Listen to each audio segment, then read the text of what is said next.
Welcome to the Primetime News. I am Jumoke Michaels. In the news tonight, President Bola Tinubu has written the House of Representatives seeking consideration on the student loan bill. This was contained in a letter transmitted by the President to the legislators and read by Speaker Tajuddin Abbas during plenary on Thursday.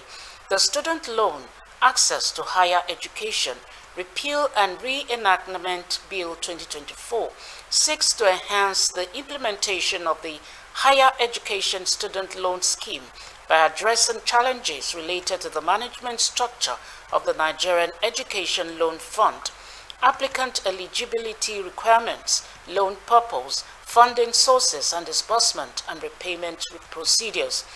The President hoped that the submission will receive the usual expeditious consideration of the House of Representatives. To Nigerians for higher education, vocational training and skills acquisition, and for related matters. Standing in the name of Honorable Leader. Honorable members will recall that the bill was read the first time on Thursday, 14th March 2024. I think this bill is welcome. It has come at the right time when Nigerians need a pat on the back for their patience, for their understanding, for their tolerance of the difficulties that we are facing. But this will open the educational system to poor children of the poor. They will have access to loans. In my days at the University of Bristol, some got their loans and bought Kawasaki 250 because they sold for less than 100,000 naira. But they were able to pay their fees. They paid departmental dues. They had good meals and they wore good clothing. This would make sure that the educational system is no longer reserved for the children of the rich or for the children of legislators.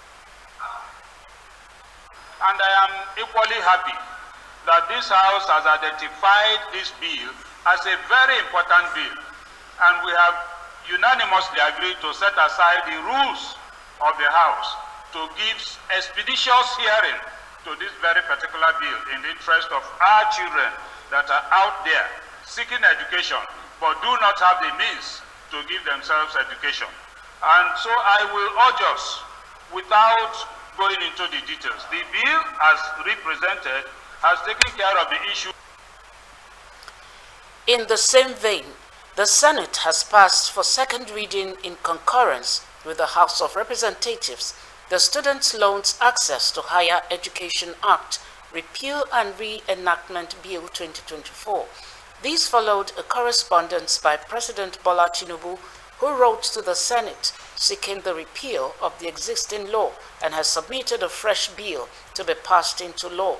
This request comes a day after the announcement of a temporary suspension of the commencement of the student loan scheme, which would allow students of tertiary institutions access to interest-free loans to complete their studies.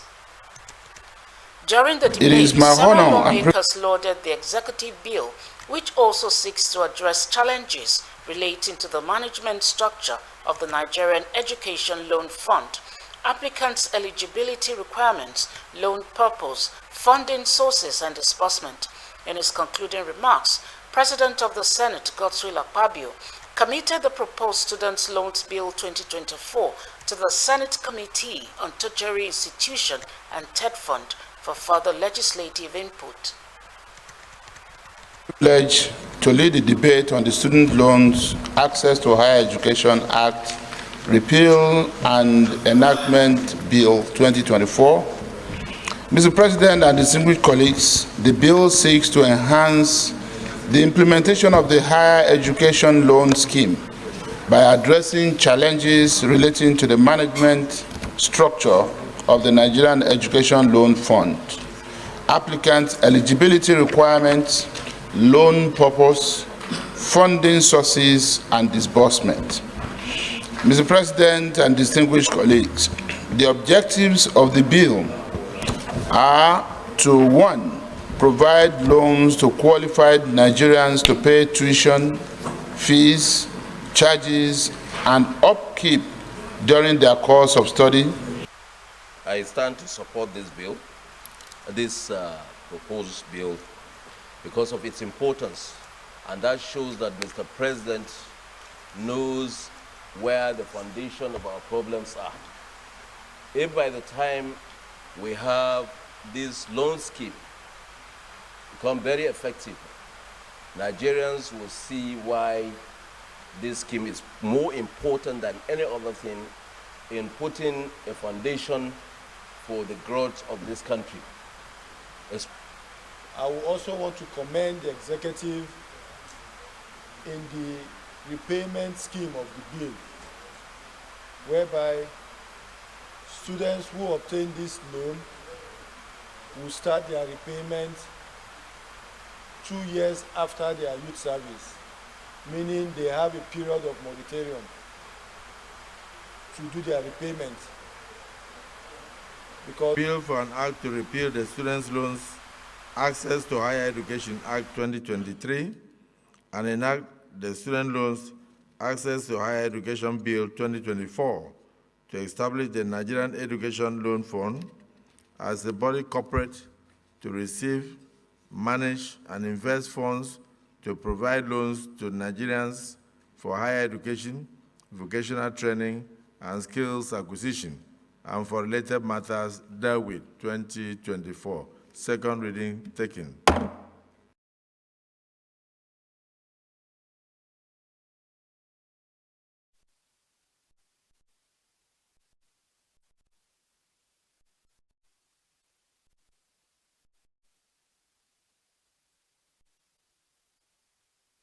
Senate, which also contemplates the consideration of the 2024 to 2026 economic recovery growth. A breakdown of the 1.1 trillion naira showed that 280 billion naira was booked for overhead, 726 billion naira for capital projects, and 140 billion naira for what was termed personnel, bringing the total budget to 1.147 trillion naira. Leading the debate on Thursday, the sponsor of the bill and Senate leader, Opeyemi Bamidele, noted that the appropriation bill took into cognizance the FCT administration's revenue and expenditure forecasts, which are in tandem with fiscal and developmental policies of the federal government. During the debate, President of the Senate, Godswill Akpabio, assured that the bill presented earlier than usual will be expeditiously considered and passed to encourage the Minister of the FCT to advance reforms in the nation's capital. The bill has been referred to the Committee on the FCT to report back on the next legislative session.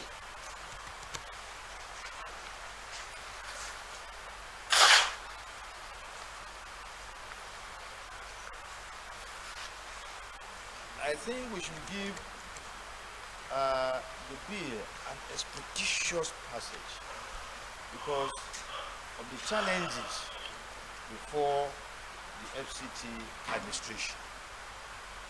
The minister was here and he wrote out all what he intends to do in terms of the security of lives and properties of the FCT, in terms of infrastructure. In fact, he brought about rolled out issues to do with the innovations he wants to going to bear in the FCT in order to change the trend of how things are done here.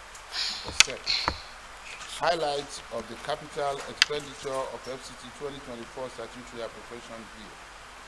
The total proposed FCT 2024 statutory appropriation is 1,147,610,283 naira only, out of which the sum of 140,915,003,856 naira only is for personnel costs, and the sum of 280,527,373,000.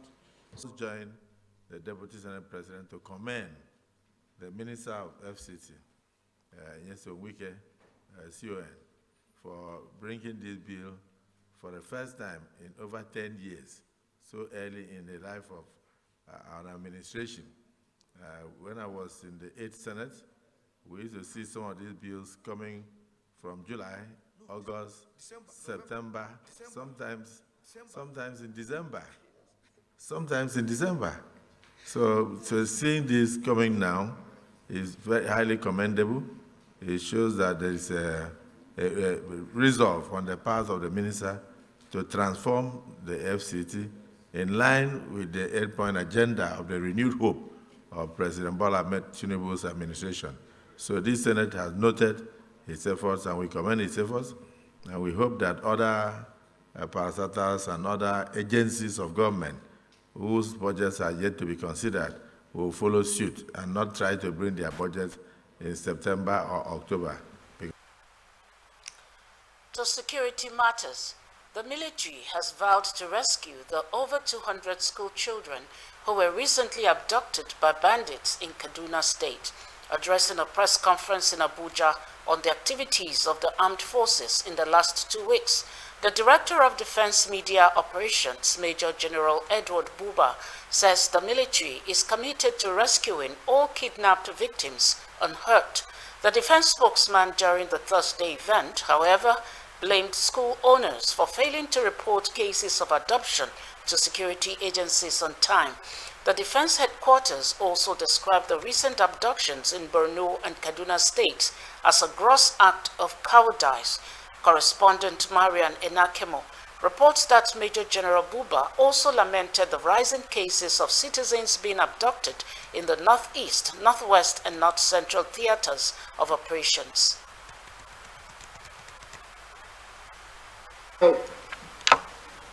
During the week under review, troops neutralized 213 terrorists and have arrested 216 persons. Troops also arrested 67 perpetrators of oil theft and rescued 26 kidnapped hostages during the week.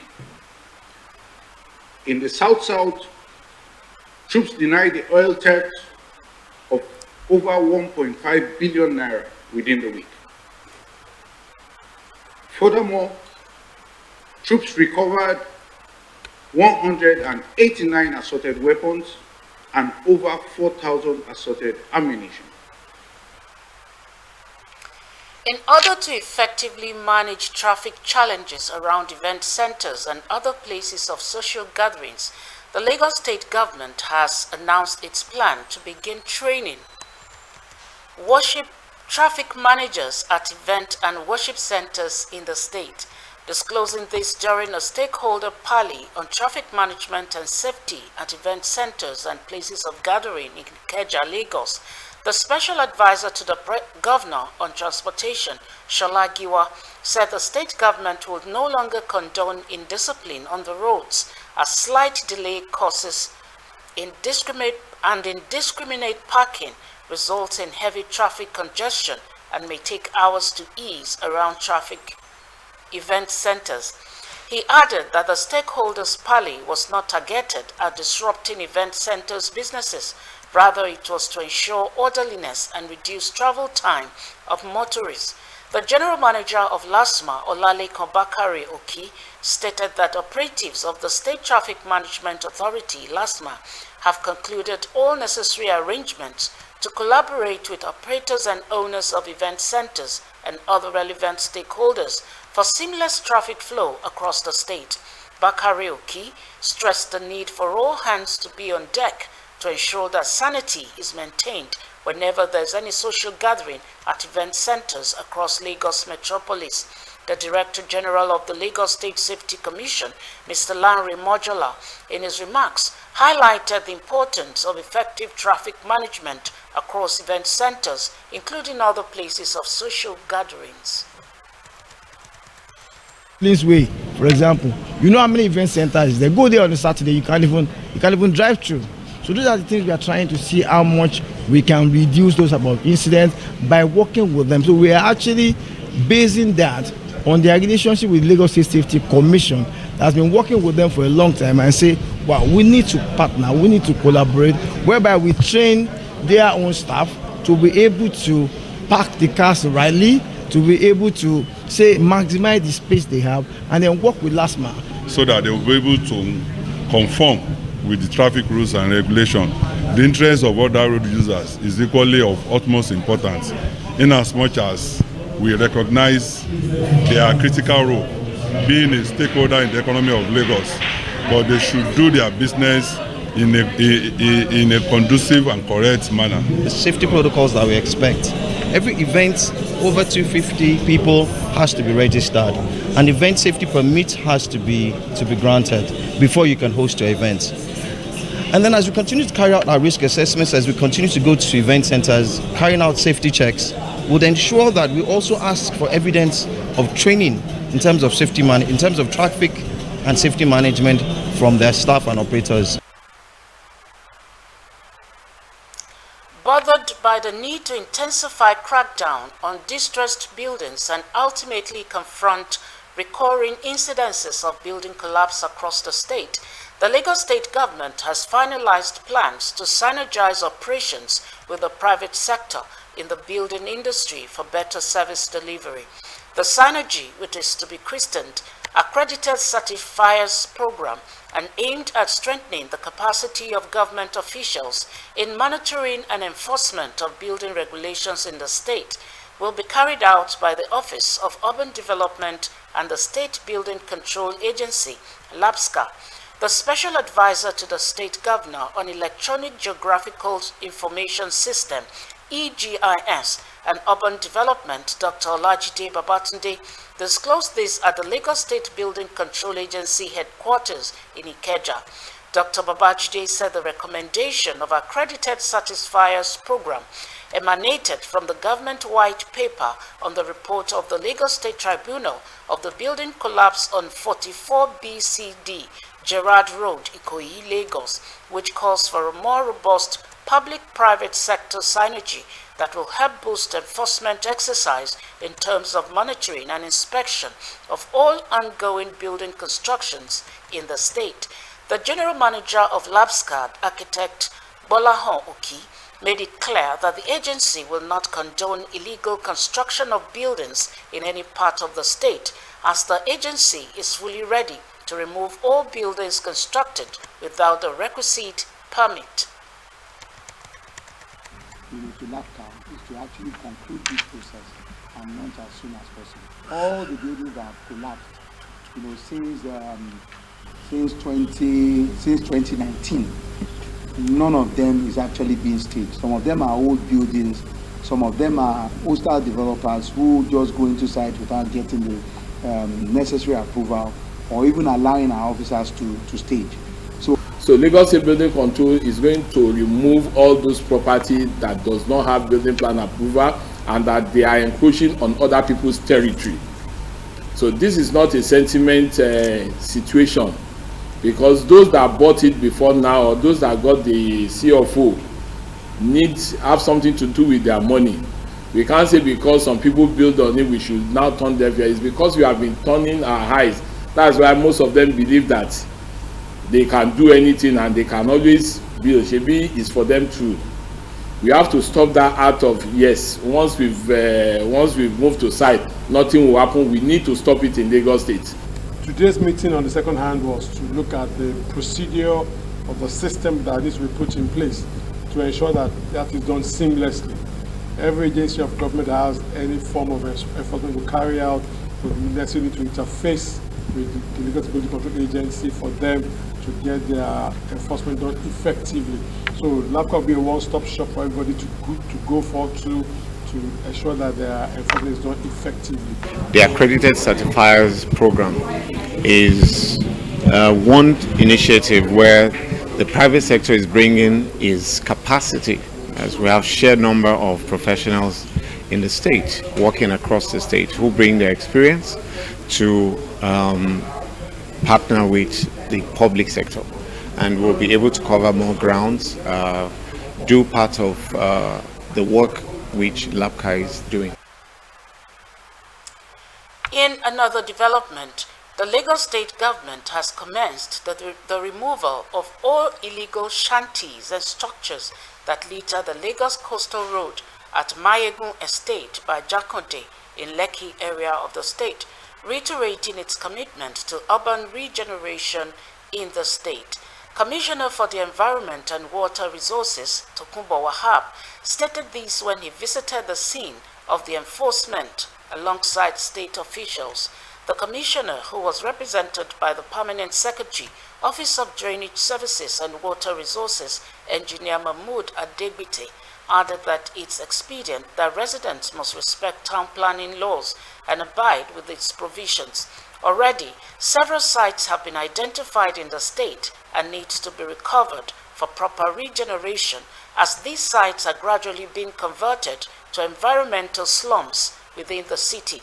The state government plans to ensure the regeneration of the state in accordance to the Lagos State Development Plan, prompting the ongoing demolition of shanties simultaneously in other parts of the state, such as Ijora Underbridge, Obalende Underbridge, as well as Orile, all in Lagos State.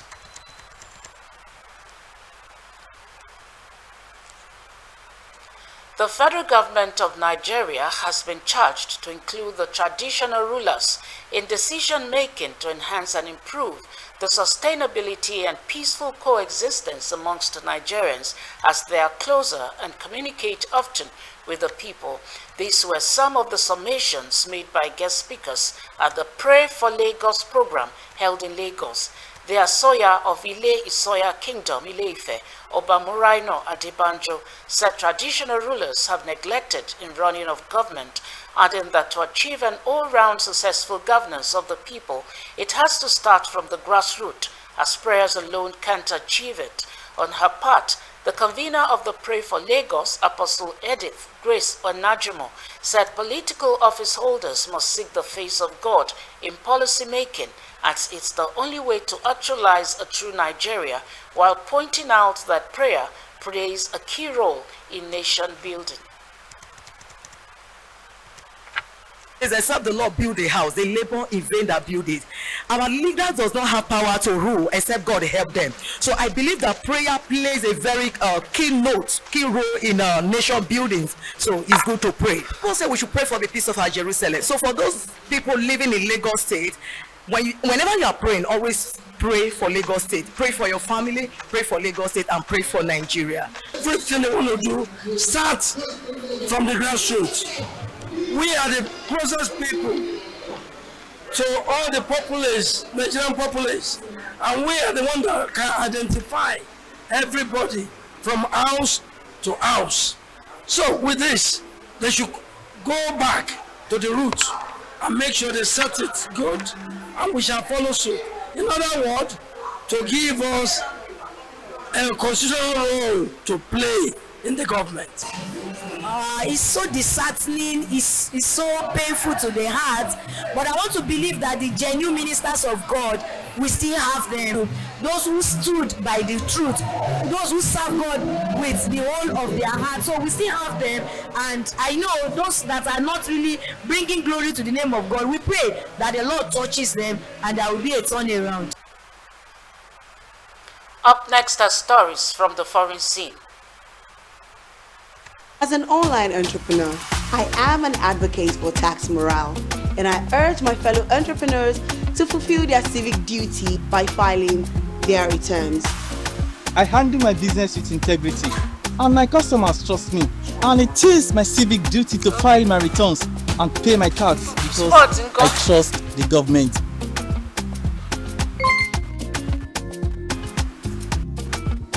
It is my civic responsibility to file my income returns, pay my tax on time to avoid penalties. You have until 31st March 2024 to fulfill this important civic obligation. Failure to file your individual annual returns attracts stiff penalties on defaulters. For inquiries, visit www.lirs.gov.ng. This message is from the Lagos State Internal Revenue Service, LIRS.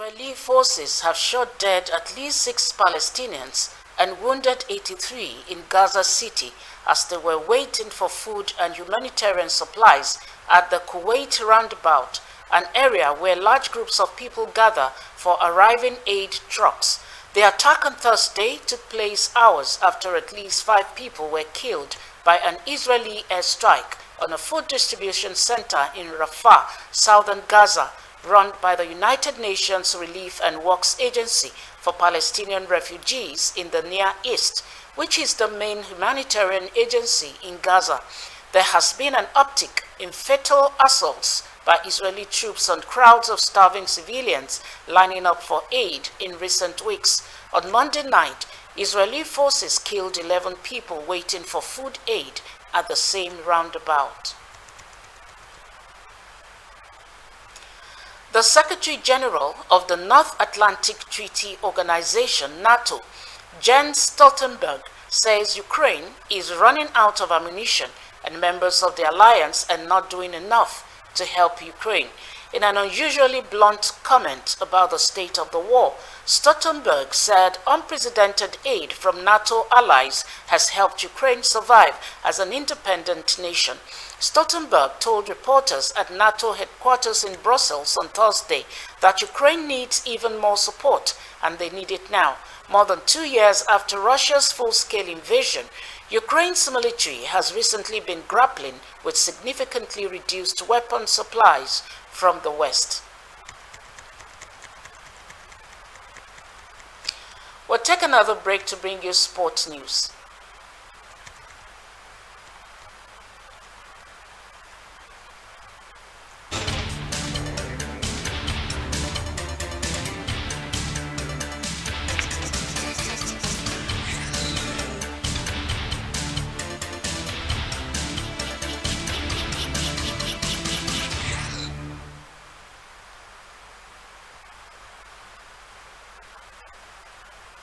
The president of the Russian Olympic Committee, Stanislav Podinyakov, says on Thursday that Russia will not boycott this year's Paris Olympics, despite restrictions on athletes imposed by the International Olympic Committee as punishment for the invasion of Ukraine.